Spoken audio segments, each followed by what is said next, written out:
Assalamu alaikum wa rahmatullahi wa barakatuh. My name is Sohaib Sandhu. Thank you for joining us. I have the pleasure of being with Dr. Vaniyambady Abdur Raheem. Welcome, Doctor. Thank you very much. My pleasure.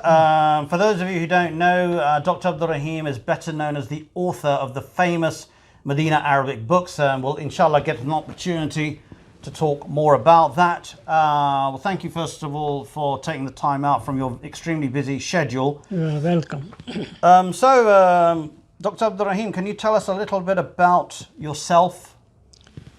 Yes, of course. I am an Indian, and I come from the state of Tamil Nadu. Mm-hmm. State of Tamil Nadu is one of the 5 southern states in India. I come from this state. Its capital is Chennai. Mm-hmm. Chennai is a modern name. Mm-hmm. Formerly it was known as Madras. It's very famous. The city of Madras was very famous in the olden days. So I belong to this state, and I was born in a small town in this state called Vaniyambady Right. in 1933. And so I am 86 years old now. MashaAllah. Alhamdulillah. Mm-hmm. Okay, so tell us a little bit about when where you were brought up, and a little bit about your life as a youngster. Yes. I was brought up in a middle class family, and I joined the local primary school and then the high school. We have got a very, very famous high school known as Islamia High School. Right. In India, Islamia doesn't mean that it teaches Islam. It means it was founded by Muslims. Right. And founded for the sake of Muslims.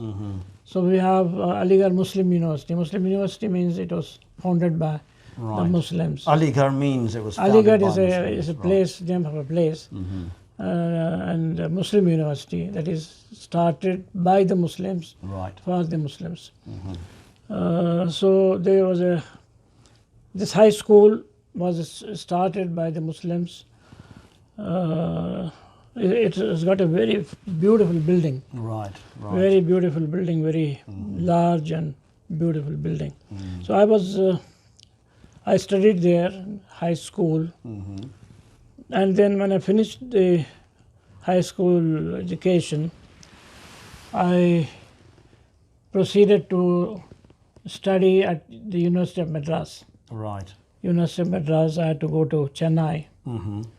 And there I majored in English language and literature.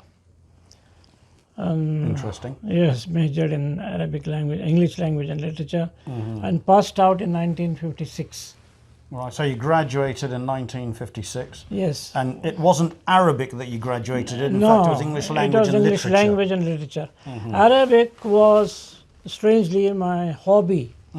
I never studied. People usually think that I'm a product of the Arabic and Islamic schools in India and Pakistan. Right. But I unfortunately did not have the opportunity of learning in these schools.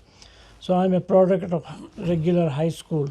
I suppose what's interesting is the fact that you're from India, Madras, and I think many people probably assume that the author of the Madinah Arabic books would be an Arab. Yes, of course. But since the advent of Islam, Arabic became the language of the Muslims. Formerly, before Islam, it was the language of the Arabs. So it is the language of the Muslims all over the world. And many non-Arabs have done very great services, rendered Arabic services to Arabic language and literature, and also Islam and Islamic sciences. So as I wanted to tell you that Arabic was my hobby. Sure. I learned Arabic from books.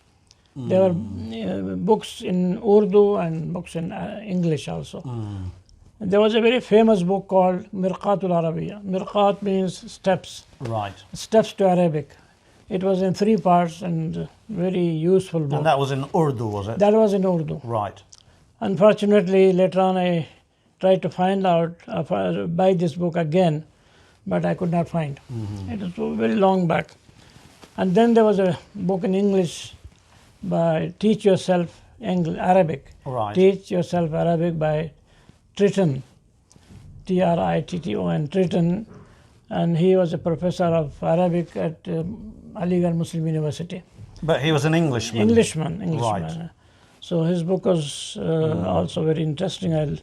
I gained a lot from this So it's book. interesting, you learnt your Arabic from a book, one book written by an Urdu speaker, shall we say, Yes, and the other main book you were using was written by an Englishman. yes, exactly. So that was my hobby, and later on I used to get books and magazines, newspapers from Arab Right. embassies in Chennai Right. and also from Delhi. So that's how I developed my interest of Arabic. So you graduated in 1956, Yes. and then what happened after that? After that, for 1 year, I worked in a school, Right. high school, where I taught English. After that, I moved to the college, where I taught English for about 5-6 years. Right. And during this period, my Arabic was, alhamdulillah, quite good. So I wanted to take a degree in Arabic. So I took an examination from Aligarh Muslim University, MA. In those days, I don't know the present situation, but in those days, a university teacher who holds an MA in one of the subjects Yeah. can do MA in other subjects also Okay. as a private candidate. Right. So I did Arabic as a private candidate in Arabic, and in 1960, around about that, the college I was teaching in, they wanted to offer Arabic as a subject. Right. So I had an MA degree in Arabic, and that's how I joined this new course started by the college. And I taught Arabic for about 4 years. But that was not a very happy situation, Right. because in India, I don't know the present situation. In those days, Arabic was a very difficult subject. Students who joined the Arabic course at the university level had no grounding in Arabic. They did not know anything about Arabic. They joined the university course in Arabic, and they are taught literature, pre-Islamic literature, early Islamic literature, Quran and Hadith. These are all very difficult subjects, and it needs, grounding, very good grounding in Arabic. But that was not. Well, literature actually is a difficult subject, even Yes. for native speakers of any language. Yes. So, I did not enjoy teaching because the syllabus was not very right. appropriate. So after that, in 1963, on the day of Eid al-Fitr and Ramadan, I sent an Eid greeting card to the President of Egypt, Jamal Abdel Nasser. Jamal Abdel Nasser, right? Yeah. Okay. Interesting. In those days, he was very famous. Sure. So I wrote a card, greeting card on the occasion of Ramadan Eid, and sent it to him. At the end of the greetings, I said, President, I would like to join Azhar University to study Arabic. And I sent it, and I forgot the matter. To my great surprise, after a couple of weeks, I actually received a letter from the presidency of Egypt. MashaAllah. Okay, that's very interesting. It was signed by the deputy president, Hussein al-Shafi'i, who was in charge of Azhar affairs. So that must have come as a major surprise. Major surprise, totally yes. unexpected. The letter said you have been admitted into the course, Azhar at Azhar, and you show this letter to obtain your visa from the Egyptian embassy. I did that, and alhamdulillah, in 1964, in January 1964, I arrived in Cairo. Yes, I joined the course. Okay, so you joined the course in Cairo in Al-Azhar. Yes, Al-Azhar Okay. University, yes. There I had to take first of all, I had to take the MPhil examination. MPhil, Master of Philosophy, okay. Master of Philosophy. This is a thesis-based examination Right, okay. course, thesis-based course. There's an examination first, and once you pass the examination, you have to write a thesis. And I wrote on Arabic words of Persian origin. Right, okay. Okay. Yeah. So basically, Persian words that have been That, borrowed by the Arabic language? Yes, which have been Arabicized. Okay. Arabicized Persian words. There are a lot of words. Many of the words, came into Arabic during the time of pre-Islamic time, and also early Islamic time. But there were a lot of words that entered Arabic during the pre-Islamic time. So I collected these words and explained their meaning in Persian and also in Arabic. There is change of meaning, and how the words changed in their phonetic composition. In Persian, they have a slightly different composition.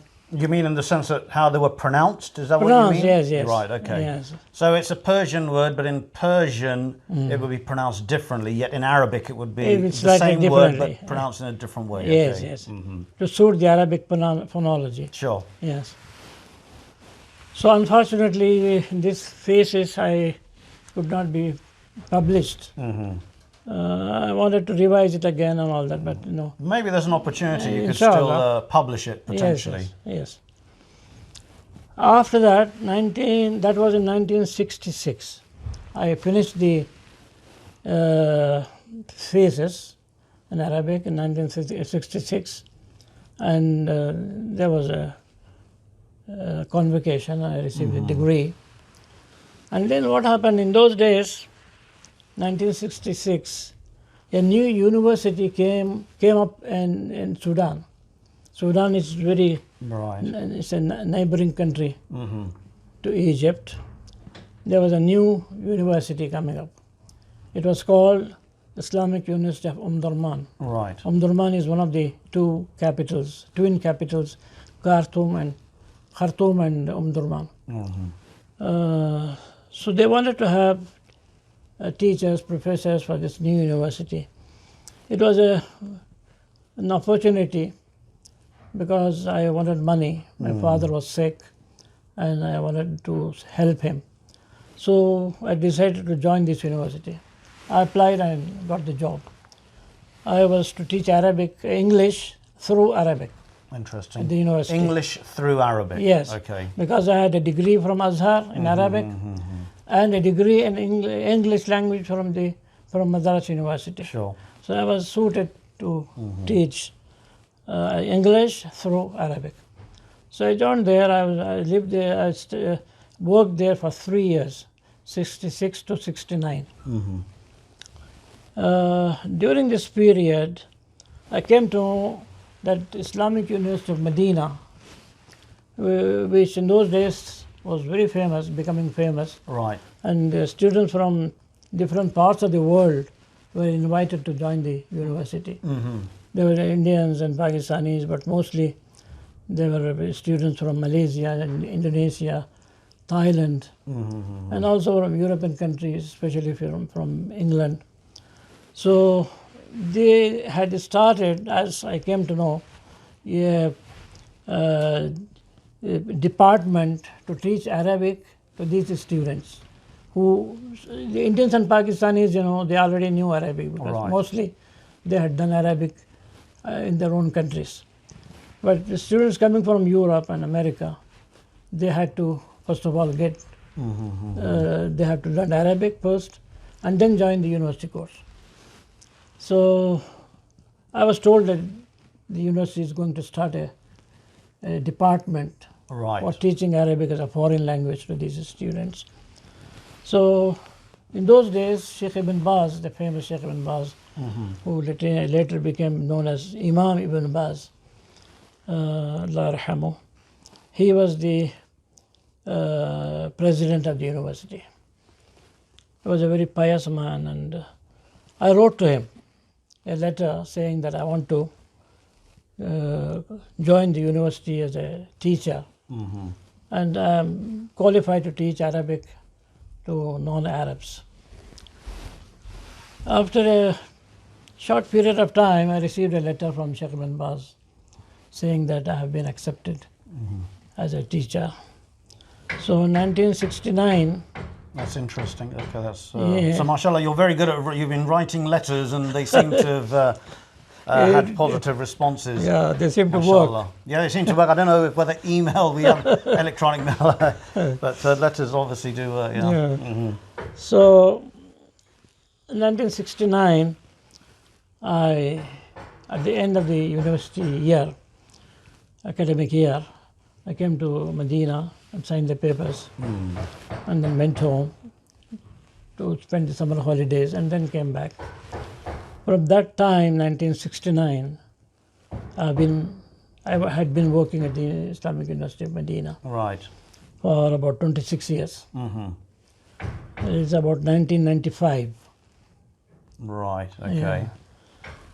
In 1995, the Ministry of Islamic Affairs wanted to have some teachers from Islamic University to work at King Fahd Quran Printing Complex. Okay. Yes. This is where the Qur'ans are printed in Saudi the Arabia. Quranic copies of the Quran are printed by Sohaib. Yeah. So there are about 5 or 6 professors from the Islamic University of Medina who were selected by the Ministry of Islamic Affairs, and I was one of them. So I joined King Fahd Quran Printing Complex, and after a few days they founded a Center for Quranic Translation. It was not there before. So, Center for Quranic Translation. So I was made the president, the director of this new center. And since then, I've been working as the director of the That's center. quite an achievement, mashallah, that they made you the director. Yes, alhamdulillah.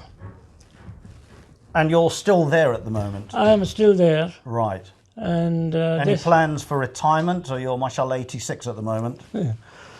Inshallah, but a retired life is very difficult to live. So alhamdulillah, this is a service to the Quran. Mashallah.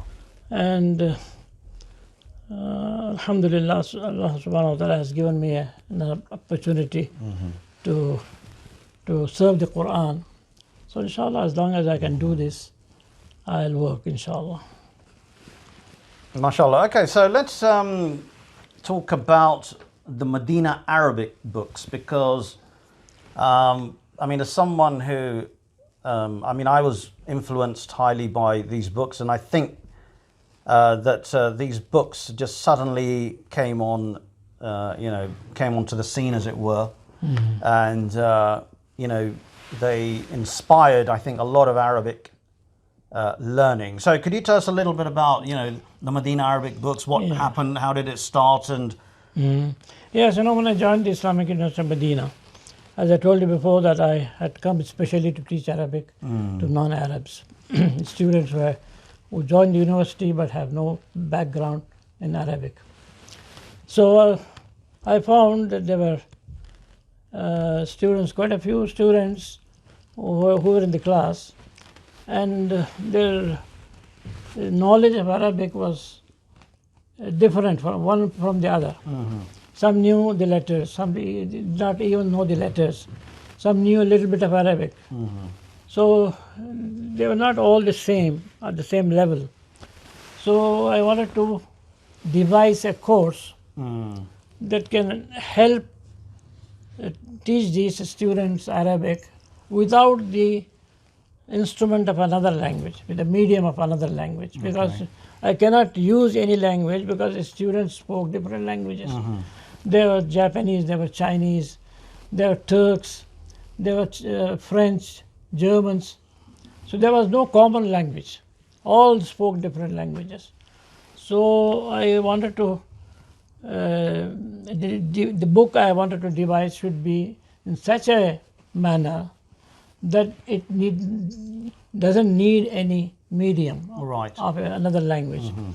So all my sentences, all my vocabulary and constructions are in such a way in the book one, especially in book one, that they can be taught with the help of things that are available in the class, or with drawings of things, or with motion, by talking, by walking. Yeah. The ideas can be conveyed to the students without the medium of a different language. Pictures, I think you have pictures in there as yes. well, yeah. Later on, alhamdulillah, when I was in the university, we started a what do you call teaching aid department. And we made a lot of films. Interesting. Yes, we made a lot of films to teach Arabic. Well, that's very interesting. Are any of those available, or are they still around? I've never seen. I'm told the technology used in these gadgets do not work now. They are gone out of service. Yes. That would have been. I mean, that's interesting because nowadays video is such a major, mode of communicating and. Back in, I mean, many years ago at the university, you were already doing that. Yes. There were a lot of film that we made, and very interesting. Wow. Yes. That's amazing because, I mean, there was so much progress in terms of language learning, in terms of providing resources, in a way that you were well ahead of perhaps the times. Yes. There was a special department, there was a staff who knew these. Which perhaps that reflected the quality of the people you had in your team, or mashallah, yourself, you were leading a team of people, and together you had all these great ideas. We had pictures drawn and photos, collected of many things, and the teacher before going to the class, he would ask the man in charge of the aids to help him. I want such and such film. I want such and such picture. And he will immediately provide him with these things. And that helped me a lot, because mostly people, do not know so many languages. The class has got languages, people speaking different languages. So, I mean, how did that, what was your kind of reaction when later the books became very popular? How did that come about? And, how did you feel about when it? I designed the book, first part came up. It was all, they were not books, but they were, what do you call, loose paper, maybe? Papers, loose papers. Loose papers. So I came, for the first book came, I came to presented it to the university authorities. Then the second book came. I used to, modify the material in the light of the reaction of the students. Sometimes I think this is a very simple idea, simple construction. But when I teach, I find out it's not going through the students' minds. So I have to change it. So you were taking the feedback, and then you immediately were making changes in order to make sure that learners were going to benefit. Yes, yes, well, exactly. mashallah, I mean, they were very fortunate to have you there with that kind of really... Yeah. So when the second book and third book, all these were complete, I presented them to the university, and the university published them. And the university used to have, courses in Arabic and Islamic sciences in different parts of the world, different countries during the summer holidays. So they used to take these books, take a Medina book, and teach them, the students there, teach them to... In other countries? Other countries. Right, so they would take the books and they were going to other countries to teach people Yes, Arabic. yes. And this was a university initiative? Yeah, university initiative. They used to have courses in Islamic sciences. When the book came out, was published, they also used this book also to teach. They started a course in Arabic also, along with Islamic sciences. So whereabouts were they going? Which countries? I remember mostly they used to go to the African countries like Nigeria. Right. Nigeria. And I also participated in the Philippines. Right, right. In the Philippines. Once I was deputed to go to the Islamic Center in New York, not New York, what is the other? America or no, the UK? In America. Right, okay. Yeah. So I taught there for 2 months in the Islamic Center. And you're not talking about Canada, are you? You're talking no, about Canada the States. later on. Canada, right. This was in 1988. The capital of the USA. Right. Washington. Washington, D.C. Washington, D.C. There's a mosque. Good thing I was able to answer that. There's a beautiful mosque and Islamic Center. So I conducted a class in Arabic for 2 months there. And in Canada later on, I'll tell you later, inshallah. That is how the book spread in different parts of the world. And later on, students who were deputed by the university to go to different parts of the world. Because in those days, Sheikh Ibn Baz, Allah yarhamu, he used to send the students, graduates from Islamic University to different parts of the world to teach Arabic and Islamic sciences. So they would take along with them these books. Right. That's how the book, reached every nook and cranny in the world. MashaAllah, that's quite amazing. Actually, I mean, if I may ask a question, now there are many people who try to learn Arabic, okay, and many may use the books that you've written. But how do they continue to be motivated? Because many people will start and they may stop, and yet, going back to your own experience, you said that you learnt Arabic basically yourself. You were in India. There wasn't really an Arabic speaker there. Yes. So it's amazing that you managed to learn the language without really communicating with anybody. It seems that you just learnt the language yourself. What was the secret? What do you think you had that made you a successful learner of Arabic? Well, it is actually motivation, because it's the language of the Quran, language of the Prophet sallallahu alaihi wasallam, language of the Hadith, language of Islamic sciences, language of history. So that was the motivation. And once I tasted the taste of Arabic, I wanted to delve deeper and deeper, and finally, alhamdulillah, I had the opportunity to do that. So, I mean, if someone's watching and they're thinking that, look, I've tried to learn Arabic many times, I can't seem to progress, what would your kind of advice be to them? Commitment. Alhamdulillah, in the olden days there were no books, there were no materials. The books that were available, many of the books, especially books written by the Arabs, are difficult. Okay. Are difficult.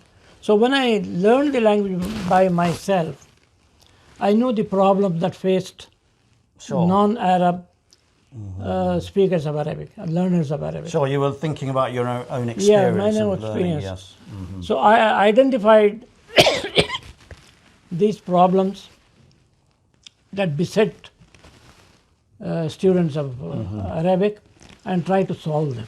Right. So in my book, I have tried to solve them, and the students don't feel that difficulty that they used to find before. Okay. So this was the secret of the success of the... But I mean, you managed to get to a very high level despite not really being able to speak to anyone or having, let's say, a partner with whom you were practicing the language. You just learnt it more or less yourself. I learned the basics by myself.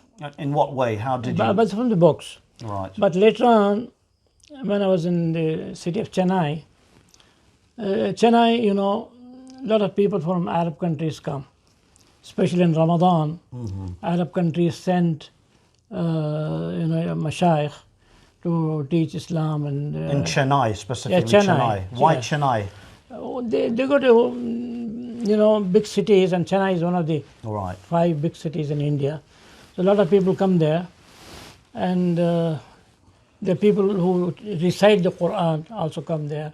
So a lot of people, some traders also, some businessmen, they come. So I made it a point to contact them, go to them, speak to them in Arabic, practice my teaching capacity.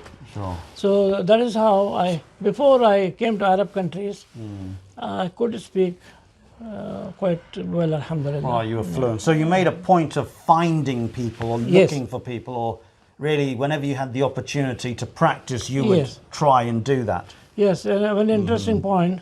Once I found a man speaking Arabic.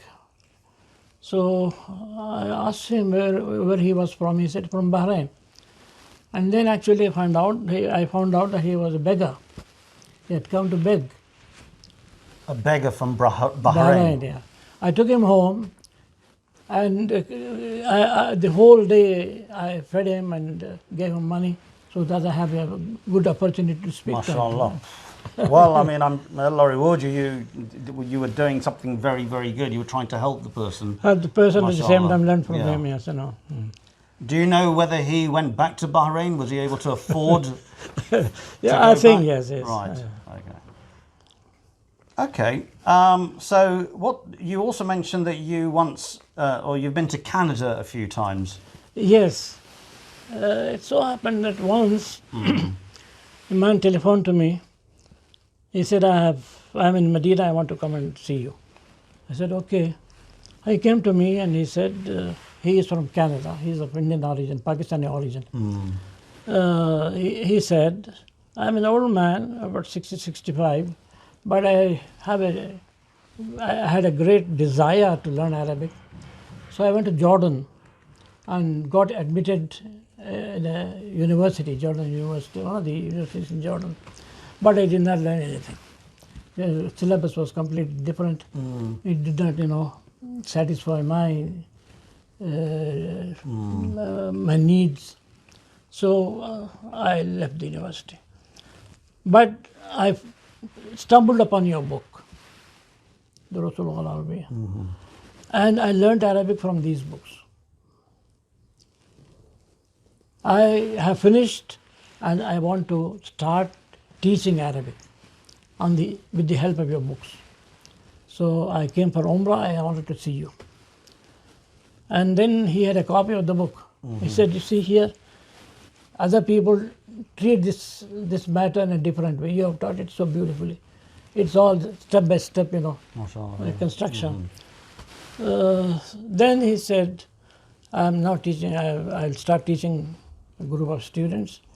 After 2 years, he said, I have finished teaching this group, and I want to give them certificates, and I want to give the certificates with your hands. Right, okay, so he wanted you to come to give his students certificates. Yeah. So I went there, and after that, every 2 years, when a new group graduated, I used to go and yes. So when was the last time you went? Last time was about 2 years back. Right. Yes.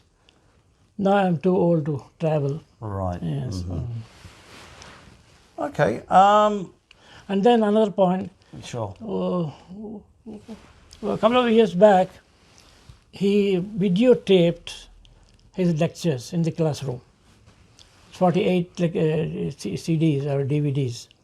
And they are used all over the world now. Right, right. I think that they're available on YouTube as well. Yes, perhaps. YouTube also, yes, sir. Right. So, what do you think? Bearing in mind that you wrote your books and they became very successful, what do you think makes a successful Arabic book? What does an Arabic book need? Yes, see, in most part of the world, especially in India and Pakistan, the subcontinent, Indian subcontinent, they teach Arabic grammar first. Complete grammar, it takes about 3-4, more than that, 6-7 years. Right. They don't learn a single sentence of Arabic, only grammar. Theory is about grammar. Sure. And that is why many of the students, they drop out, and even if they go through the course, they are not able to use the language either in writing or in speaking and for communication. Grammar is taught only as a subject. Grammar, of course, is part of the language. It has to be taught along with the language.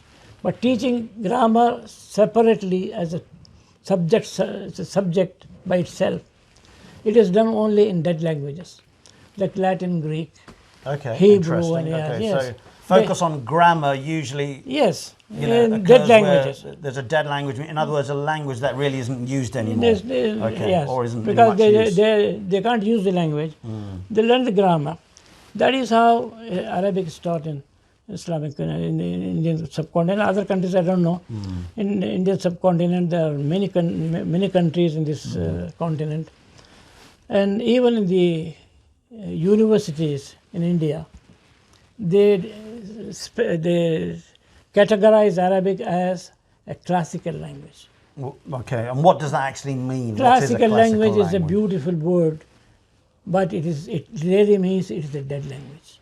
Okay. Classical language, they call Latin the classical language, Greek the classical language, follow me, Hebrew the classical language, Right. Syriac, classical languages. So it implies that it's a dead language. It's a dead language. And yet people do talk about classical Arabic. I don't know if you're aware of that. Arabic is it's a very good point about Arabic is that it's a classical language, but it is a living classical It's a living classical language, yes. That's it lived in pre-Islamic time.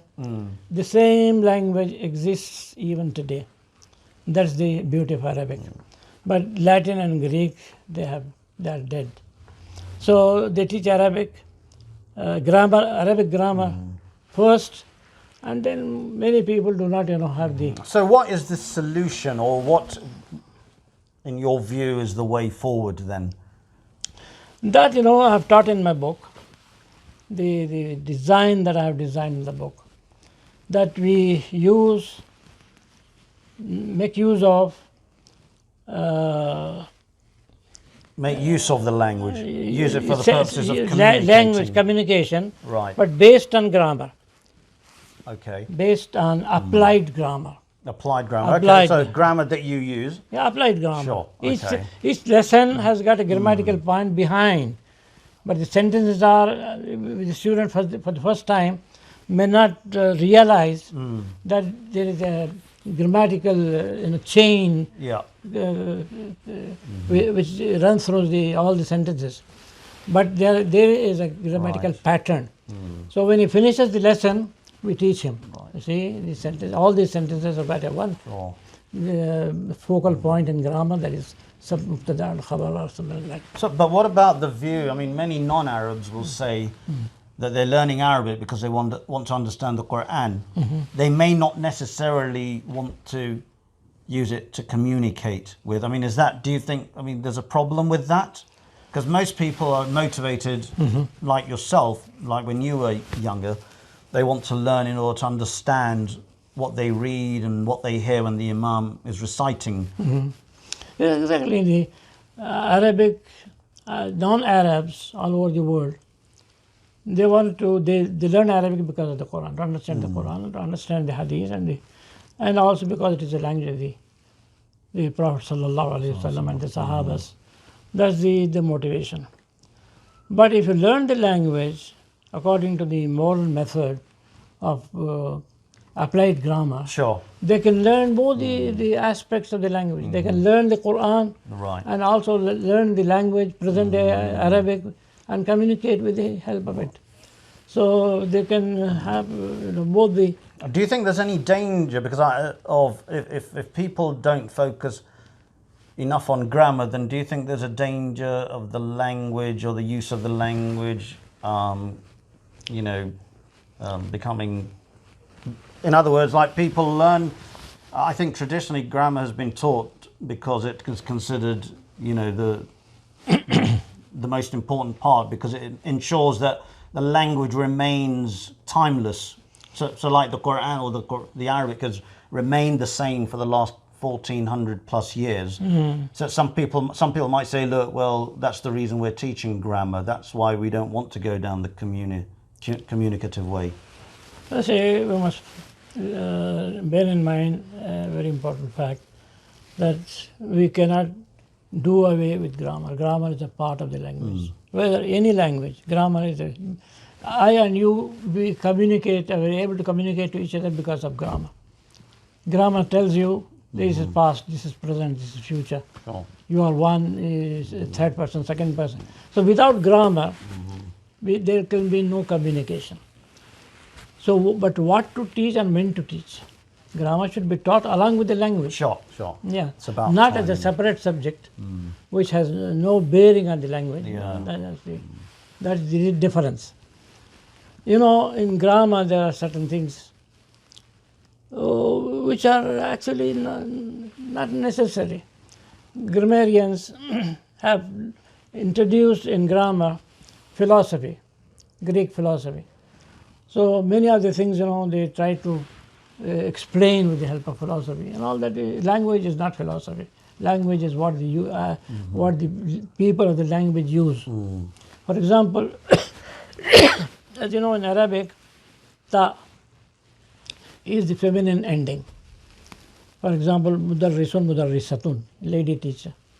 Muhandisun, muhandisatun, a lady engineer. Ta is for. In the same way, dhahaba, Muhammadun dhahaba, Muhammad went. Zainabu dhahabat. Yeah. At the end with is a ta. Ta is the feminine ending. A grammarian, in his book, he says, why have the Arabs chosen ta as the ending, denoting femininity? Then he goes on to say, you see, the lips. Lips are the first point of articulation. Fa, ba, pa. Yeah. First point of articulation, lips. Second point of articulation is the teeth, ta. Adam was created first. Hawa was created, Eve was created second. So the second point of articulation has been given to women. This is nonsense. That's Arab interesting, yeah. So that's the point he was trying to make. Yeah, he was trying to make this point. Right. It is not necessary.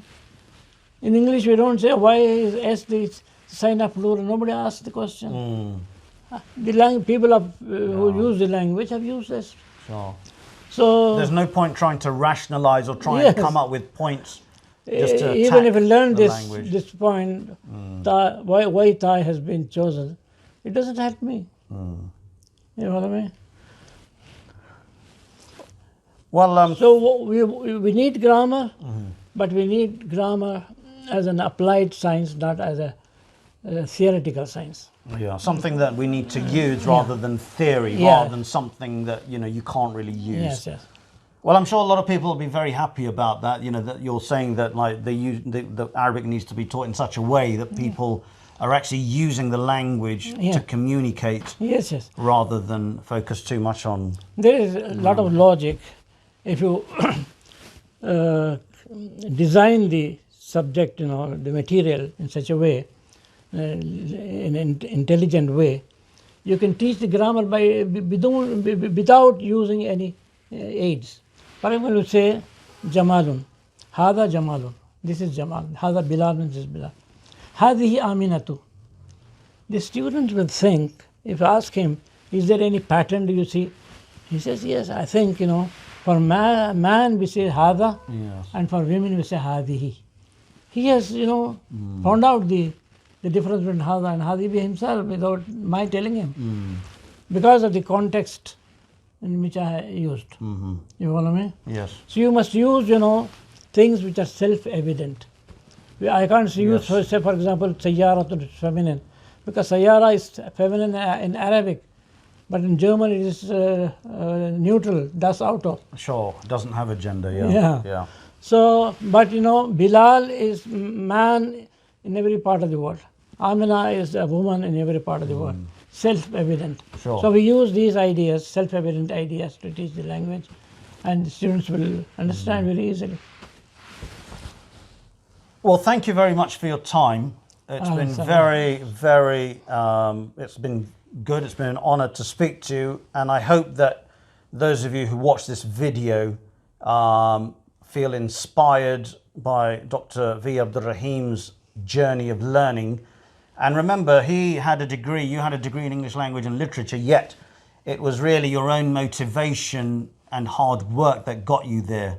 And I suppose that's kind of like the morale of the story, that it is hard work, but you can get there in the end.